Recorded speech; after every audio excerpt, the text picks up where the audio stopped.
was I remember getting on the bus.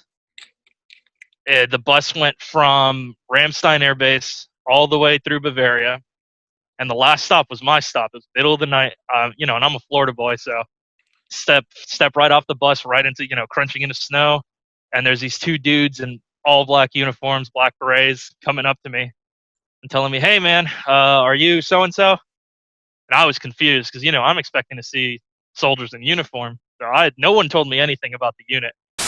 This is like this is the current martial art that every American is afforded is how to learn how to fight with a firearm because we have the Second Amendment. To what you do now as far as a nuclear security contractor, because you probably have a very firm understanding of how to protect a building or an infrastructure now that you know all that about how an enemy force might operate. Oh yeah, I mean it's kind of funny because the nuclear world has its own set of op 4 units and adversaries and things like that. Because it's arguably one of the more necessary components to any sort of large organization that takes its training and its job seriously. Is the past couple years we've been seeing? I've called it in some circles. I've called it something different. I've called it nods creep, and it's kind of sort of become like this overarching term I've been using for like slowly but surely the American gun owner has drastically moved in the past couple years from I'm just gonna a guy with an iron sighted M16 clone and like a Glock to now, it's almost techno wizardry what you see out there. Night vision, thermal optics are now in the hands of civilians in more numbers than ever. For better or worse, training courses have popped up everywhere. I've participated in night vision shooting competitions, so we're starting to see this sort of real formative stage. Gun owner is more akin to a military. He looks more like a soldier than ever before. It isn't just, I'd argue there isn't just a movement of police militarization. We have civilian militarization. And I'm not complaining about it. I think it's great. Everyone deserves, that's part of the Second Amendment. You deserve to have these things. But it's now something people got to think about now they have to confront.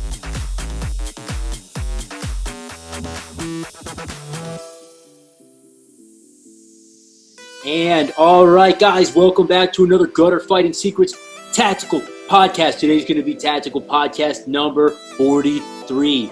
So we are here today with Gio Zurita, and Gio is a former Army infantryman, former range safety officer, and current nuclear security contractor, which is pretty cool. I've been excited to talk to this guy. Now, I stumbled across him on Instagram, and he goes by the Instagram tag Op4Aider, and any of you military or citizen soldier types out there are going to know the play on the words there, and I thought it was pretty gosh damn clever. It's OPFOR, the number 8, and then R. So good on you, Gio. I really like that. So, Gio, besides from having some badass equipment that you put on Instagram, and I love your loadout, man. It's like very slick. Anyone with a battle rattle like that, as I told you last night, man, like definitely want to interview them and talk to them. So, with all that being said, man, we've got a lot to talk about. Welcome onto the podcast, bro. Thanks for having me, Will. Kind of touching on the name a little bit. That's definitely a little harkening back to my military time. My first duty station after going to OSET for infantry was in Germany, and it was actually at Hohenfels, and I was part of an opposition force unit there, so that's where the whole OP4 thing comes from. It was definitely a shock. I was a brand new private. I had no idea these types of units existed, and I remember getting on the bus. The bus went from Ramstein Air Base all the way through Bavaria, and the last stop was my stop. It was middle of the night, and I'm a Florida boy, so step right off the bus, right into crunching into snow, and there's these two dudes in all black uniforms, black berets, coming up to me and telling me, "Hey, man, are you so and so?" And I was confused because I'm expecting to see soldiers in uniform. So no one told me anything about the unit. So that was my first steps into that sort of place. And actually, I thought it was a really great formative experience militarily. The OP4 units are opposition force units, and to give you a little rundown, you pretend to be the bad guys for the U.S. You kind of are the stand-in for whatever peer nations there are, Russia, China, Iran. And, we did conventional, insurgent, unconventional, even rioters, actually. Hmm. Funny enough, that's kind of the in vogue thing right now. But, it was a great experience being there. And I think because of that, I kind of like latched onto the whole Op 4 thing. I thought it made me, by the time I left there, I think I felt as though I was a much better, more tactically proficient soldier.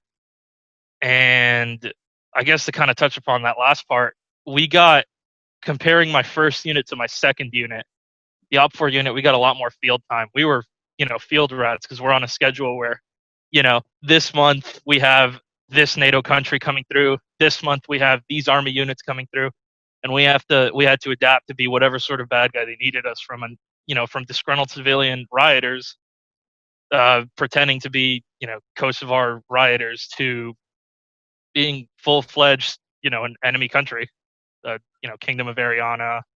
Some of the guys that might have rotated through NTC or JMRC might, find some of the names familiar, but it was great. I mean, I'd say I was in the field every other month, which is, I'm not going to say it's a lot for some units, but it's definitely a lot compared to a lot of even infantry units. So it was definitely great. Got a lot of trigger time, a lot of time with foreign weapons, and we even had our own set of AKs that we used just Cool. to kind of replicate the bad guys better, get them used to seeing certain weapon systems. So it was a good time. Now, were you guys using like what, the Miles system with the Yeah. whole gear? Yeah. So we used miles 99% of the time. There was one time where we were using the UTM rounds. Okay. A certain army unit rotated through, and they pretty much pulled, for that month, they pulled everything in the kitchen sink out. They were able to get Blackhawks for us to fly around in, UTM bolts, UTM rifles, civilian vehicles. It was pretty great. And you kind of see how that part of the military operates. Now, So, yeah. I would assume that being part of an opposition force like that, I mean, you say it made you a lot more tactically proficient. I would imagine, honestly, that it made you a lot more tactically proficient than most units that they don't get a lot of time, from what I understand, in the field these days. They're not doing that whole thing. You really got a perspective on what a guerrilla unit or something like that might be going through and thinking. Oh, yeah. I mean, I think every infantry private can tell you that one of the first things you're given is the Ranger handbook to kind of like study and kind of learn the ins and outs stuff, so you know what your job is. And we were definitely living a lot of those, and we would be put in positions where we had to encounter things like mine wire obstacles or roadblocks, and then at the same time we were the ones setting the mine wire obstacles and roadblocks, IEDs, that sort of thing. So it's kind of good seeing it from the bad guy's point of view, just because once you start thinking like the bad guy, you can kind of construct, all right, if I would do this way, how would I counter this, or how would I deal with this? And then a lot of it was even, well, especially our NCOs would have to come through, and after we clashed with the Blue Four and had actions on target, we would have to explain to them, all right, look, this is what you guys did, this is what we did, and we have a little hot wash and kind of figure out, all right, this is how we fix these problems. And it was kind of nice to see units leave better than they came in. Yeah. That's really fascinating stuff, man. And I think that really probably ties in nicely to what you do now as far as a nuclear security contractor, because you probably have a very firm understanding of how to protect a building or infrastructure now that you know all that about how an enemy force might operate. Oh yeah, I mean, it's kind of funny because the nuclear world has its own set of Op 4 units and adversaries and things like that. Because it's arguably one of the more necessary components to any sort of large organization that takes its training and its job seriously. And looking at my current job, I can definitely say that the unconventional way of thinking helps, because it definitely helps thinking like, all right, sometimes you might be sitting in a tower, looking around, and you kind of think like, all right, if I was an adversary group, or what avenues of approach would I take, where would I go, what would I do? And it always kind of reminds me to keep me on my toes. Mm. I know for sure in the Op 4 unit, we that old saying, dawn and dusk is when the French and Indians attack. It's definitely the time where that kind of ingrained with me. Like, I'm always definitely looking around, like even how the sun is shining into the towers. makes a difference. What routes to take on patrol. Always thinking about the next piece of cover. But it's less of like an active thinking and more of like a subconscious thinking. Like it's just kind of like, if someone started shooting at me, just kind of know like, all right, this is a concrete block, probably hide behind this. But I think yeah, they're really the true mastery comes in once you ingrain it into your subconscious like that. And after all those years of operating and doing all of that training, and you said now it's kind of ingrained into your subconscious. I mean, that really is the mastery coming out there, I think. I wouldn't call it mastery. That's more of a bold statement to make. I mean, I try to learn as much as I can. Like I try to, right before I was working this job, I was a range safety officer, and I was spending most of my paycheck on ammunition for training or, taking classes from some local instructors down here. Yeah. And, I don't think anyone would ever say they're a master, more like just like, yeah, I'm kind of getting there. Well, a Kind of master trying to wouldn't help. say they're a master. I'll put it to you like that, brother. It takes a certain personality, really, to throw yourself in the position that you're at. So I've known guys who, do some training and whatever, but it's not their thing, right? I even know on the fire department, there's firefighters, and like they do it, but they don't throw themselves into it. They're not asking the questions. They're not trying to continually train and better themselves on their own time. And then I know guys who are, and it's those guys who are always using their own time to try to learn or asking questions and wanting to learn and better themselves that I want to go in with. Oh yeah, it kind of sucks seeing how every organization has this. There's no sort of organization that can avoid it. The moment you start adding more than 10 people to any location, you kind of start seeing people that are a little less motivated, care a little less. Some people that are definitely there to collect a paycheck. And it sucks, but I try to gravitate towards people who do care. And then I hate to say like, oh, sometimes you got to pick up the people who don't care slack, but you kind of do. But It's true. You got to. But hey, that's what guys like you or me are out there for, man. Is honestly, we really take it seriously. I can tell that for you, it's the same thing. No matter what you're going to be doing, even if it wasn't tactical stuff, you'd probably get in there and do it with the same passion and the same heart and the same drive. And I really think that that's what makes a warrior. So now we're talking about the nuclear security. And again, I don't want to ask anything. I told you offline, I'm not going to ask anything about specifics or anything, but can you give us a rundown what a typical day is like for you on the job? to be quite honest, a typical day is extremely boring, and I'm really happy it's boring because the opposite would be, extremely bad. It's mostly just, you can expect the same things from any security job: patrols, standing posts, responding to alarms, that sort of thing. I work night shift, so I deal a little less with the hustle and bustle of the plant during the day. I mostly deal with, just responding to alarms, any workers at night, because, the plant runs 24/7. Dudes leave doors open, or dudes don't, you know, they don't secure areas right, or just, regular patrols looking for fires or looking for people who aren't where they're supposed to be. So it's honestly a real quiet job. Kind of happy it's a quiet job. That being said, I was surprised when I came on how much we train. Uh, there's definitely a very set training schedule, and it sort of mirrors almost the schedules I had in the military in terms of like, all right, like these groups are going to be training so and so and so and so days, and your whole focus when training is just the training, whether it's low light training or rifle marksmanship, handgun marksmanship. Uh, those are really the the job doesn't really pull on those days. So I'm glad that they're able to isolate, the training portion of it so that guys can focus on their training, focus on their shooting, on their qualifications, on their, on their small unit proficiency, that sort of thing. So when you guys aren't standing watch, you're training. Yeah. But we're almost always standing watch. So yeah, some cool YouTube videos of nuclear plant guard forces doing. I guess it was with Sims or something, but they were doing some cool Op 4 Blue Force stuff where they were like, like CQB or something like that. Yeah, I know when I first found out about the job, it was through word of mouth. someone told me like, hey man, you should try applying there. You got military experience. You think you'd be good. So I started the application process, and the moment you apply to anywhere, you try to find out as much as you can. Yeah. Especially a job like that. So I was looking at videos. And most of it's actually kind of old, more older. The company rebranded between some of the points where the videos were filmed to now, but it was good. I enjoyed what I saw. I saw team movements, and I saw a dedicated opposition force, a dedicated security force that was training with them, cross training. So I liked what I saw, and I'm glad I applied. So without getting into too many specifics here, now, if a plant was ever actually attacked, it would be the type of thing where you guys have an organized response plan. You're going to bound forward, neutralize the enemy. Very military, paramilitary. Yeah.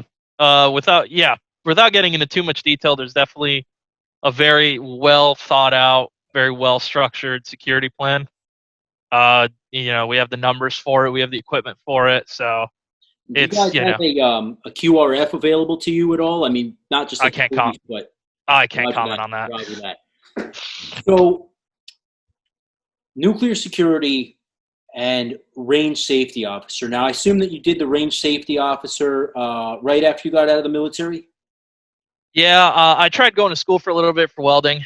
Welding was great, but let's just say South Florida isn't that good for a welder. Let's just say that I would have had to have moved or gotten extremely specialized to do it. And I guess my heart wasn't too into it, so I picked up a part-time job at a range, and just did the whole range safety part of it. It was really nice. Most of the trigger time, once you're working, there's no one on the line. You can always squeeze a couple rounds in, and it was great. I mean, I'd like to say that because I worked there, I became a much better shooter, and it was also exposure to a lot of really like subject matter experts down here. South Florida has quite a good community of instructors and shooters, and I didn't think it was like that before. I'm not sure what pushed it, but I think one way or another we ended up getting really lucky. Like the range I used to work at, there would be class, you'd have a class there every weekend. You would have instructors come from all parts of the US, guys that are really just like household names. You'd have guys like Will Petty teaching vehicle classes, or you would just have people traveling around just to come down here because there was enough of a demand. Yeah, Florida's one of those places, and it's cool too because it's nice in the winter. So you can go to the outdoor ranges, pop off rounds. I know, actually, I think James Yeager likes going down there. And I've interviewed a couple of other guys who are based out of Florida, and it seems like it's a growing tactical community down there. Yeah, I think it definitely lends itself to shooting year round. I mean, other than hurricanes, if you can get used to the heat, you can get used to the random rain, because it rains here all the time. There's a joke. So there's only 2 seasons in Florida, dry season and wet season. That's really it. It's just hot year round. But that's kind of a good thing. You don't have snow closures. If there's no hurricane coming, everywhere's open.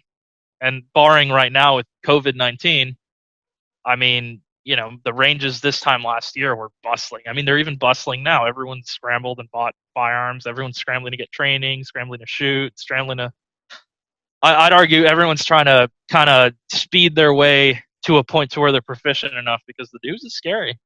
Things are scary right now. The news is very scary right now. And you bring up a good topic, and I'm glad we're getting into this, because I think there's a lot of people out there who haven't trained before, haven't had enough of the type of training that they really would need. And you're right, they want to get into it now. But I'm not going to say it's too late, because it's never too late. No. But at the same point, maybe you should have been training before. I get people's schedules are tough and everything. Now, in your opinion, Gio, I mean, you're coming from, good bit of experience here.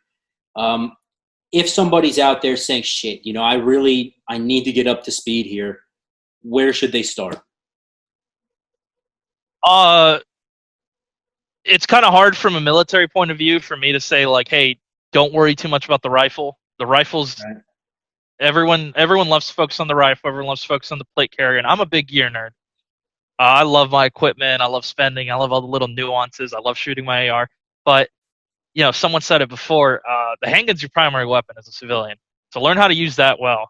You're the one. If you get a concealed carry permit, you're probably not going to be carrying an AR with you. You're probably not going to be carrying a PCC with you. It's going to be a handgun and maybe some spare ammo. So I always, a lot of instructors say this, and I'll say it again. Medical followed by handgun proficiency, and then that also means being good with the handgun day and night. I mean, half of the, depending on where you live, half of the day is darkness, and you spend a lot of your day indoors. If the power goes out, you're in the dark. So learn how to fight in the dark, learn how to fight in the day. And then, always remember that the whole goal is to just get home safely. So you can avoid a fight by all means. Don't get into a fight. Yeah. Yeah, that's a key right there. If you can avoid it, don't get into it. But, I think guys like you and I and most of our audience, quite frankly, are probably more apt towards, hey, how do I survive that fight? So once, let's say, it goes down, you can't avoid it. It's life or death at this point. And I know there's a lot of variables in this question, but what are some quick tactical tips that you could give us from your experience that might make guys think about it a little more and say, hey, I like that. Hey, I never thought about this for cover, or I never thought about this, low light scenario. Something that you could give our guys maybe that just makes them think a little bit. The big one is definitely dry fire. Do everything you think about doing, or any scenario you might think about playing in your head. Unload your weapon. Ideally get a weighed mag, if not an empty mag, and just separate it, and then practice your draw. Practice drawing and then pulling out a flashlight too, because I know that's kind of, once you start adding variables like that, a lot of guys don't have weapon-mounted lights.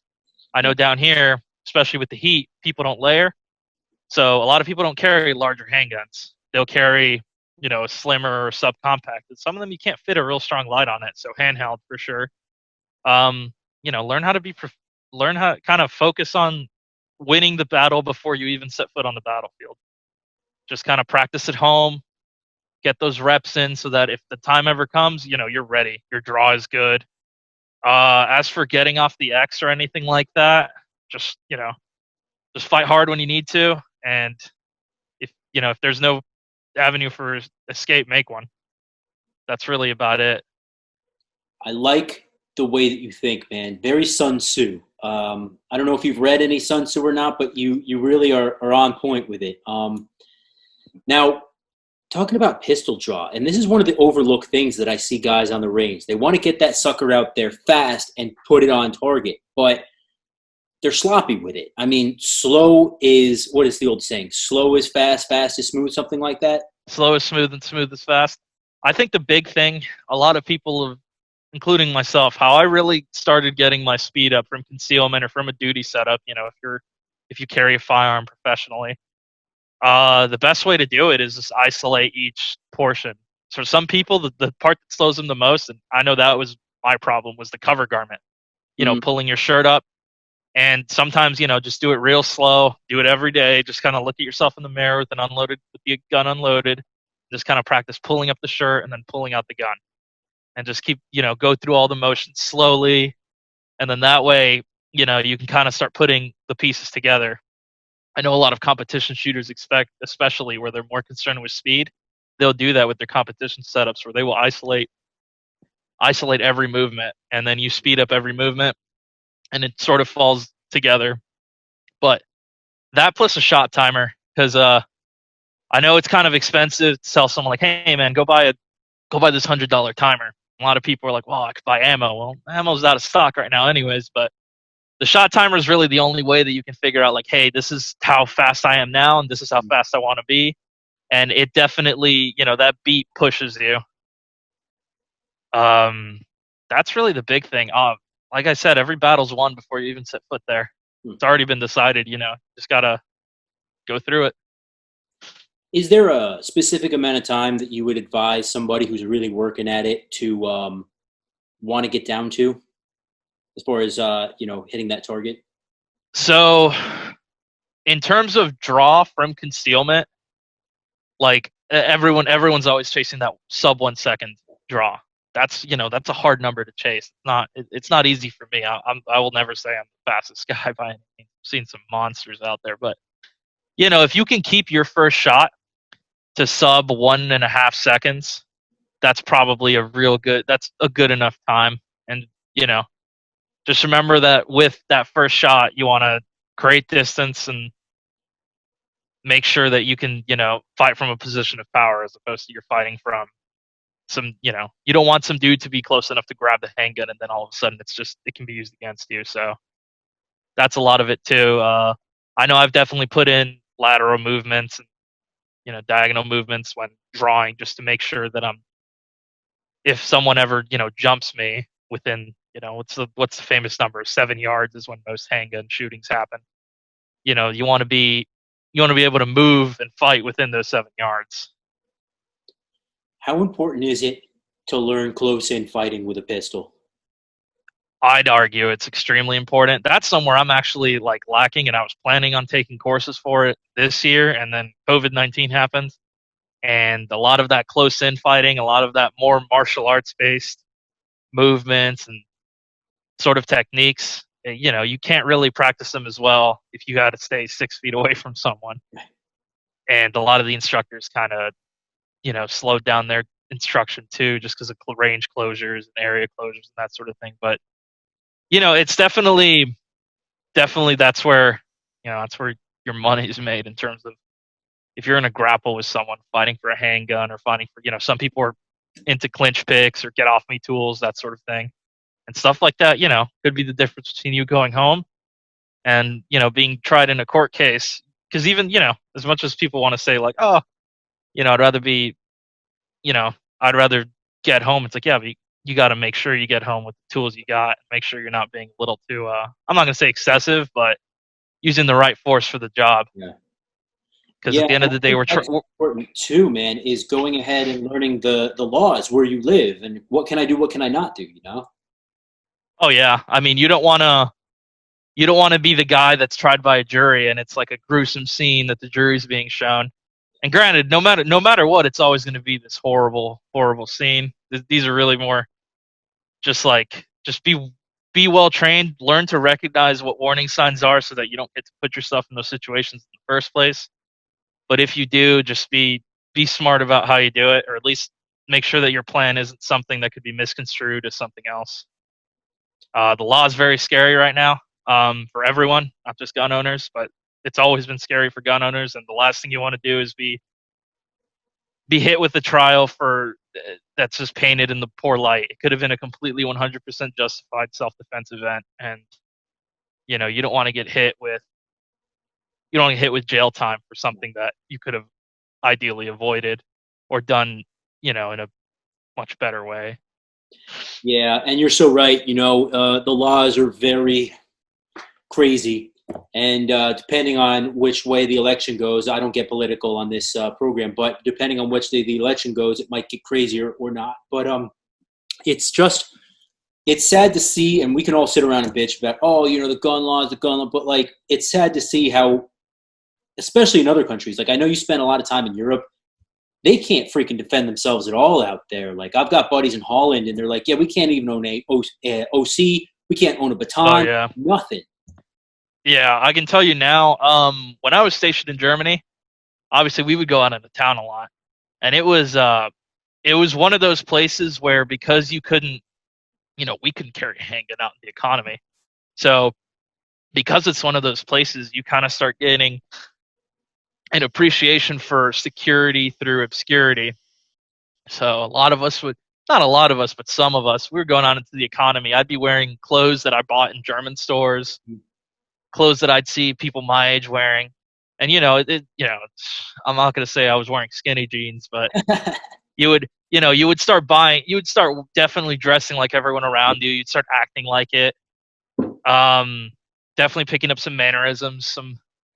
Me personally, I speak Spanish, and in some places it might even be better to present yourself as someone that is an American rather than, sometimes I would be like, yes, I'm Spanish, and I'd say, I'd talk to everyone in Spanish or pretend to be a lost Spanish tourist. And it might seem weird to some people, but there's definitely, Europe was a kind of sort of a wake up call to see like, hey man, there's some neighborhoods over here that aren't very cool. They don't like Americans. This is a lot closer to, well, the Middle East, and not saying that anyone from the Middle East is a bad person or not, but there would be some times where you're walking through areas and people definitely did not seem to appreciate Americans much. Half the time it was the Germans though, mostly because American soldiers are a rowdy bunch. Yeah. And, once you start getting a little beer and 18, 19-year-olds, not saying that any 18 or 19-year-olds are drinking. God Right. forbid that would ever happen. But, events would happen. There were certain places we weren't allowed to go for, obvious reasons. There are nightclubs where guys would get into fights and stuff like that. So the less you look like the kind of guy that some drunk guy in the economy thinks like, oh, this is America, I'm going to fight this American dude, I'm going to fight this soldier. The less you look like that, the more of a low profile you kept, the safer you were. And, I traveled a lot too. I traveled all throughout Europe, even, across the Iron Curtain into Eastern Europe for work and then for, just to travel. And let's just say the rule of law is a little bit of a shakier subject over there than it is for Americans. Yeah. It depends how much money you got in your pocket at the time sometimes, I think. Sometimes. Other times it's kind of nice to not have any money in your pocket because that's the money you'll be losing. Yeah. So, you pick up little tricks. Like, I used to keep money in my shoe. Mm-hmm. I used to, I wouldn't dress with anything. I don't wear jewelry. To this day, the most jewelry I wear is like a watch. Mm-hmm. I don't really try to wear anything flashy because that's the kind of thing that invites prying eyes and tails and that sort of thing. So, you bring up the whole gray man thing, and I'm glad you did because it's so important, especially you're talking about overseas. And you bring up the whole thing with, I know Germany's bad. They had an influx of refugees from Syria specifically. And, I like the Syrian people. I speak Syrian Arabic, so I don't really get too like I know a lot of guys out there like really down on them, and there's a lot of bad apples in the mix. Like, don't get me wrong, I totally understand. But it's a way different culture, and I think there was a lot of people going over that way from Syria that probably shouldn't have gotten in the first gosh damn place, if you know what I mean. Yeah. I mean, you're gonna have, where there's any large movement of people, you're going to get situations where a lot of them, less fortunate or poorer people tend to jump to more drastic conclusions. And, they might do, a lot of them are usually just trying to get by. Yeah. But sometimes, they're in enough dire straits that they're kind of thinking like, all right, I'll just make my mark. This guy will be my mark, this and that. And I can't tell you how many times I've not to cut you off, but I can't tell how many times I've been talking to somebody from Syria, and they're telling me, oh yeah, this guy, he went over to Germany or whatever, and like we all know he was a terrorist. We don't know how he got in, but like he was there. Like, oh yeah. When I was in Germany, actually, that was when France was having that series of attacks. I remember because I was working at the time, and we had a bunch of people that were in Paris, and I don't know if it was a truck ramming attack or if it was a bombing. I guess that shows how kind of bad it was that I don't remember the exact event. But luckily, all our guys were safe. They were either in their hotel rooms or they were off the streets or had already left. But I remember scrambling to call guys and just remembering like, man, like, I hope these guys, push came to shove, if they got stuck in a situation like that, I hope these guys get out of there safe. And, how fortunate we are in the United States that we can carry handguns out and about in most of the states. We can kind of make ourselves safe to an extent. Yeah. But over there, beat feet. World. It's a different world. And I'm glad that you bring it up from an American serviceman point of view, because that puts an extra target on your back, whether you're in Europe, whether you're anywhere around the globe outside of the States, maybe excluding Canada. But like, you're a guy representing the United States government. That's what people really hate. It's not Americans, I think, but it's the United States government. It's the army. And it's really important for you guys to have a good understanding, I think, of how to blend in. Like you said, you put on local clothes. You didn't wear too much extra jewelry. You utilized your linguistic skills. And I just think that's so smart. Yeah, unfortunately, there's a certain point where we can't hide too well. We still have to have haircuts, Yeah. and that haircut, that American, the skin fade or the keep it a little longer on the top, make sure the sides are low. It's kind of hard. It's kind of hard to hide with that. And then you try to hide it with a hat. You're wearing a baseball cap. That's as American as apple Yeah. pie. Luckily for me in the Op 4 unit, we'd have a lot of periods where they wanted us to grow out, not grow out beards, grow out facial hair.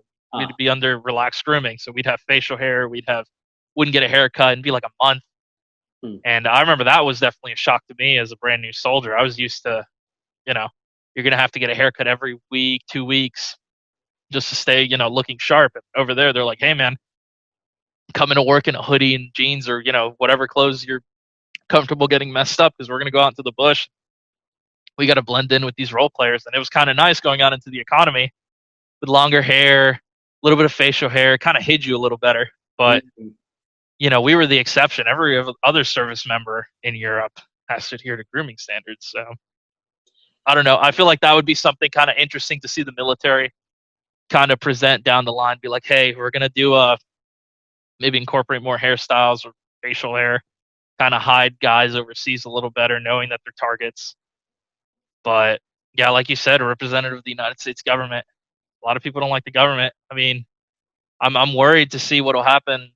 There's a lot of people don't like the government within our own country, so worried to see if that'll. Yeah, I'm glad you mentioned that because that's really concerning to me as well.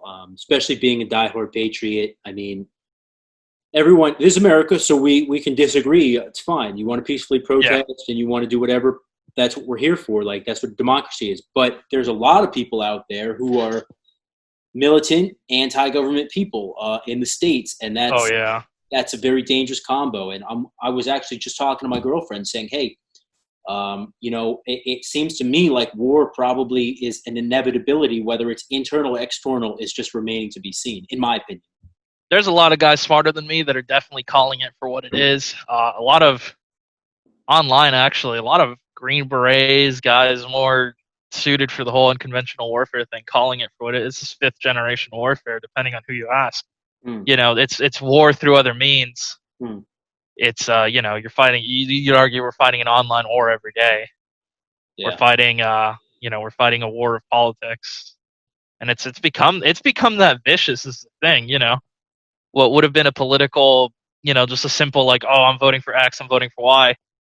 6-7 years ago has now turned into like, oh, you vote for this guy, you're the bad guy. You're a traitor, you're treasonous, or hey, you support this group, you support that group. You're bad, you're good, you're this and that. It's definitely tribalism, and got to be careful. If you're a serviceman, if you wear a uniform that even remotely looks like a military uniform or like a paramilitary organization uniform, you could be painting a target on your back. Not to get political, but we'll see what happens after the election. Yeah, I know, and I know a lot of Americans are thinking the same thing. If I've been here from my old coworkers working at ranges, the ranges have been the busiest they've ever been. I struggle to get a private bay to shoot on my own. I have to call for, I have to make an appointment like a week in advance, 2 weeks in advance, just to try and squeeze in a spot to shoot. There's a lot of new shooters, a lot of people kind of seeing the writing on the wall, and they're like, you know what? Maybe I should get an AR-15. Maybe I should get a Glock. So, scary times. It's funny how many people, even a year ago, not even 6 months ago, were staunchly anti-gun, staunchly anti-assault weapon. You've got the 38-round clip and the, long, scary rifle, and now they're going out and buying them because they're like, shit, maybe it's not a bad idea to own one of those bad boys. Oh, yeah. I mean, the scary thing, though, is this is all just like this is the some people would call this the preface to conflict. This is everyone arming up. And we can't assume that these are just good actors. These are just good Americans trying to defend their homes, trying to just panic buying in the face of like uncertain times. Some of these people buying these guns can't be all that great, and we got to be a lot of Americans got to be thinking the same thing. Like, hey, some of these guys might be buying guns, and they might not be guys that like me.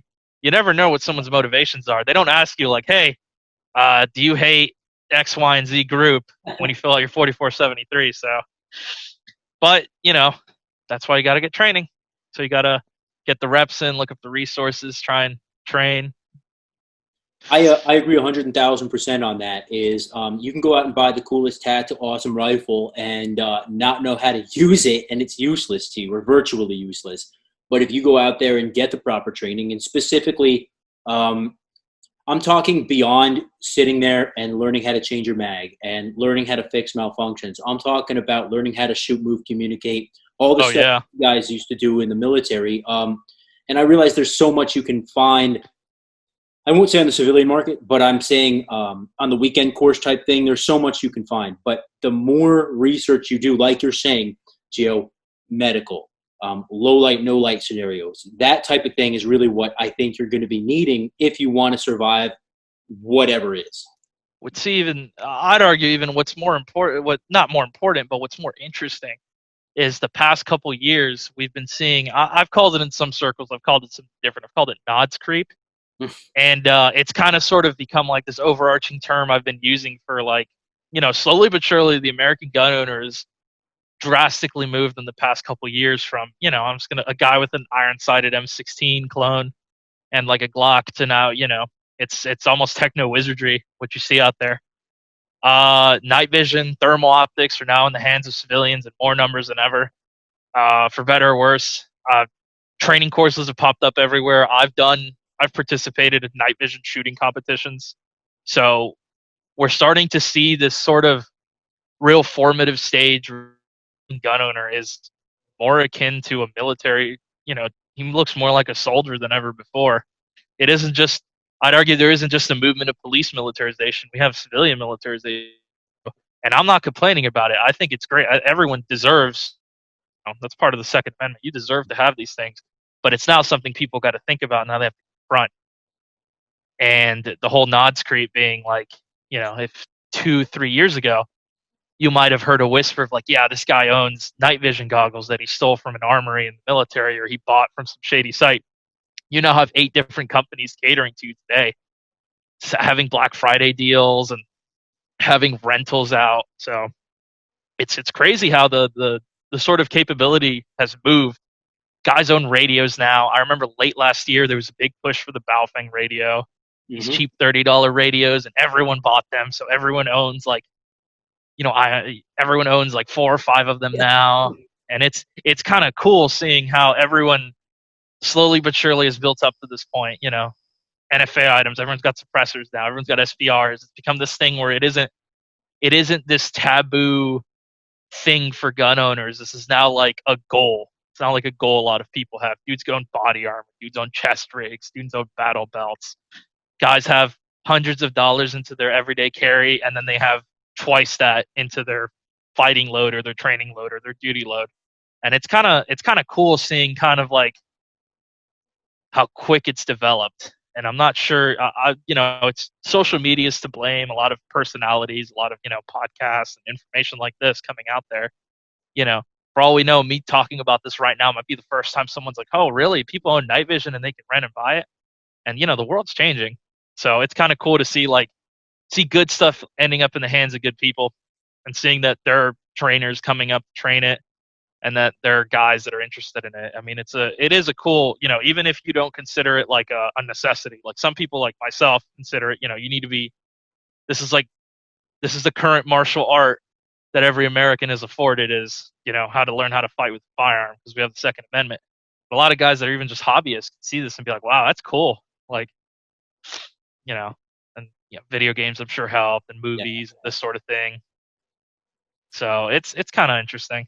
No, I mean, you said it better than I've ever heard it put before, to be honest, bro. And, I started training in, I think, 2008, getting into the whole tactical thing. And since then, I've been to a lot of places, man, a lot of civilian training courses, a lot of other training courses. And, bro, like the amount of professionalism I see in the citizen soldier these days it's better than some military units, honestly, man. It's crazy, like how well trained a lot of these gun owners are.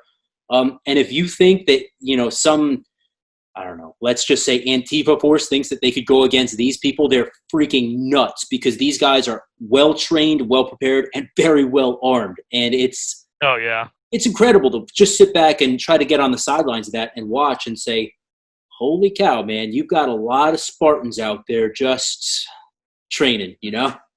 Yeah, you definitely have a lot of you know, I almost want to say it's militias by any other name. Right. Where you know, in the '90s, dudes would say like, "Oh, you're part of the militia movement. You're this and that." People just they aren't even saying this is just my group of buddies now. It Yeah. isn't, you know, there's not a formal tag to it, but I think that's sort of what's happening. You're gonna have you have these groups that have come up, and they're not malicious groups. They're not bad actors. They're neighborhood watches, but without a neighborhood watch being attached to the name, if that makes sense. These are guys that are sort of like, you know, they take community defense or self defense or just, you know, they enjoy shooting and moving and communicating. And, you know, these are the guys that if some event happens, I can tell you right now, the for me personally, shit at the fan is always at the door every year from June 1st to November 1st. It's hurricane season down here. And right after I got out of the military, Hurricane Irma hit. And Irma wasn't as bad for where I live as it was for some other people, especially in the Keys. But the prelude to it and all the rumors, 'cause you know, it'd been a while since we got hit directly by a hurricane down here. I remember going to the range and zeroing my rifles, and then I remember like going to the gas station at like 2 in the morning because that was the only time we had all day to try and get some gas for, excuse me, generators and all this sort of thing. And you see just how quickly that switch turns in society where people are reach this point where they're like, hey, I can't, you know, like things could get dangerous, things can get bad, and this is a routine event. You know, we know hurricane season comes every year. We know these events happen. I mean, you look at the worst case scenarios like Hurricane Katrina, and you hear all the stories from there, and people don't, you know, people haven't forgotten stuff like that. You know, I remember jumping on some of the ham radio waves right before Irma and then right after, hearing about looting and hearing about, you know, you would get intel through other means. You would kind of, that's kind of an interesting way to gain intel. But I got some intel even for mundane things like, hey, Home Depot at X and Y Street is out of sandbags. You know, it was good information to have.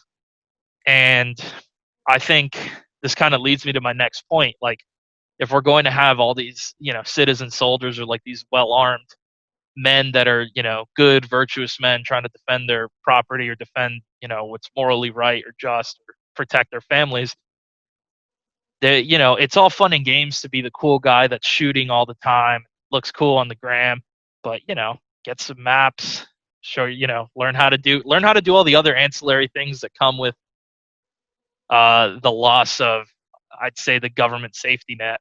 You know, I can tell you right now, I've probably spent a couple hundred on just maps and like stuff like that in the past year. Just kind of trying to figure out my areas, squaring away, you know, what's here, what's there. And I think everyone could serve with kind of like sitting down and, you know, even printing out stuff from Google Maps and just kind of being like, all right, this is my house. This is where my friends live. These are where all the dependable people live that like family and friends. Because I forget who said it. Someone brought up a really good point. It's like, hey, you might be let's say you're the patriarch of your family. What if something happens to you? Your family's got to pick up pieces from there. And if you're the only guy that knows, you know, this is a good spot, you know, this is a good spot to kind of like hide out if there's a protest here because they kind of don't go down this area. Or these are good back roads in case like there's road closures up ahead, or there's, you know, if there's, these are alternate routes to get home in case, in the case of a hurricane, in case debris is blocking roads and you can't traverse it. You're just not going to go home, or you're not going to go to these places, check up on people. So it's good to have maps, good to have a little local intel, kind of figuring that out, having like a whiteboard that you kind of write in, hey, you know, these places we've checked for sandbags or to see if they have gasoline and they don't have any. And they told us they're going to have it this day or that day. And you can kind of do your own little local Blue Force tracker sort of thing. So I think just as important as learning, you know, all the nuances of fighting and combat and self-defense and all the cool stuff that we look at Instagram and Facebook for is, you know, figuring out the intel side of things. Because, you know, you got to be your own intelligence agency at times. You got to figure out like, hey, these are places that are dangerous. These are places that are safe. These are places that have supplies. These are places I can go do groceries that aren't full. Because, I mean, you even saw this a couple months ago with the coronavirus ramping up. Everyone was scrambling to buy supplies, and there are certain places where you couldn't get supplies. And, you write up a list, be like, hey, even just a simple list. It doesn't have to look all or official or military. Just like, hey, you know, this Winn-Dixie and this Walmart, they're getting filled and filled and filled with people. Maybe avoid those places and maybe go to smaller stores here, here, here, where there might still be a little less chaos. So I think, like I said, just as important with learning how to fight is learning how to observe your surroundings and kind of have like a general like situational awareness, not just for what's in your neighborhood, but what's a little bit beyond. Very well put. Very well put. I like that you're advising and kind of saying to guys, hey, look, study all of what goes into making a good citizen soldier, just for lack of a better term. The stuff that you guys learn in the military, land navigation, how to operate a radio, things like that. Even just familiarizing yourself with nods, right? These types of things that aren't that sexy Instagram material, like you say, but are very much, they go into all of that encompassing of how to make a total warrior. Very important. And also, I think, to add to your point, keep training it, because we get rusty. Like, I know it's been a couple of years since I did a land nav course. You put a map in front of me now, I'm going to struggle like remembering all of the stuff that I once learned. So I think it really is important to not only train, but retrain yourself. Oh, absolutely. You're only as good as your last repetition of whatever you did. Mm-hmm. And, the longer that happens, the less that becomes applicable. So you got to train at everything, And land navigation could even, it doesn't have to be, I'm going to sit here with a protractor and I'm going to plot routes through the forest. It could be as simple as just taking a day and driving down all the roads in like a 1 or 2 mile radius, driving down main roads and figuring out, okay, First Street, Second Street, Third Street, they all lead to the same point. These are routes that I could take if I have to, for whatever reason, evacuate, or if I have to, avoid certain routes. Just kind of learning urban routes in and out of areas is just as important. So, Gio, we've covered some freaking great topics today, man. This has been an outstanding podcast. Now, before we close things up, is there anything else that you want to tell our guys out there? Because we've got guys listening from all around the world, not just in the States, but I have the feeling things are getting to a breaking point or a flash point kind of all around the world. We don't know what it's going to be, but just for guys out there, like you keep saying, good men who want to protect their family, themselves, their loved ones, and their country, and their way of life. Any last kind of parting advice for guys out there?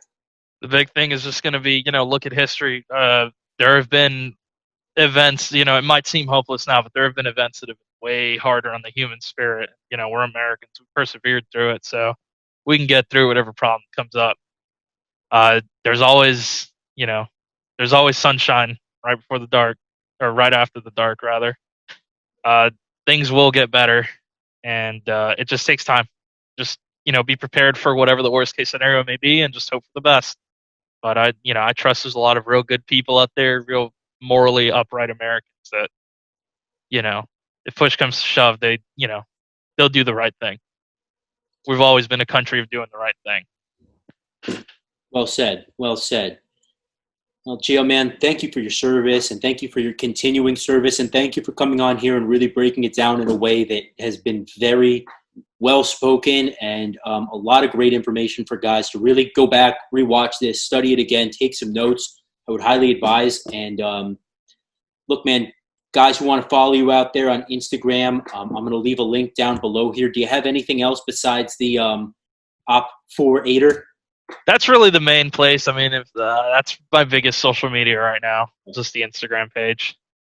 So, if you're ever interested in doing something in the future with YouTube or anything like that, I'd love to work with you a little bit more, something like that. I appreciate it, man. Here, cool. Yeah, thanks for having me, man. I appreciate it. Pleasure's thanks for giving. Thanks for giving me a little soapbox to just get my ideas out there. Well, your ideas happen to be pretty on point. So thanks, man. Always welcome. Guys, until next time, I want you to remember that you are your first and last line of defense. Don't joke around about that.